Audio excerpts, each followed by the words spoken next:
Over thinking এটা আসলে কোনো সমস্যা নয়, এটা হলো আপনার ইনসিকিউরিটির একটা শব্দ। আপনার মাথা গল্প বানায় আর আপনি সেই গল্পে হারিয়ে যান। আপনি ঘুমোতে চান কিন্তু চিন্তা আপনাকে ছাড়ে না। ঠিক এমন অবস্থায় আপনি কি করবেন? চলুন জেনে নিই। প্রথম উপায় হলো, যে মুহূর্তে আপনি বেশি ভাবতে শুরু করছেন সেই মুহূর্তে নিজেকে প্রশ্ন করুন, আমি যা ভাবছি তা কি আসলে সত্য নাকি আমার ভ্রান্ত ধারণা। দ্বিতীয় উপায় হলো, আপনার মাথায় ঘুরতে থাকা চিন্তাগুলোকে একটা কাগজে লিখে ফেলুন। দেখবেন বেশিরভাগ চিন্তাগুলোই আসলে গুরুত্বপূর্ণ না। আর তৃতীয় উপায় হলো, এটা সবথেকে ইম্পর্ট্যান্ট, অ্যাকশন নিন।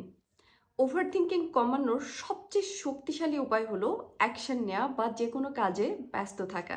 আপনি যত বেশি ব্যস্ত থাকবেন তত বেশি আপনার চিন্তা আপনার থেকে দূরে থাকবে। কথায় আছে না, অলস মস্তিষ্ক শয়তানের কারখানা।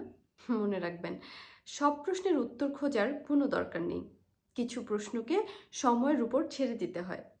তাই আজ থেকে ওভার থিঙ্কিং না করে নিজেকে ব্যস্ত রাখুন, দেখবেন একদম আর ওভার থিঙ্কিং করছেন না।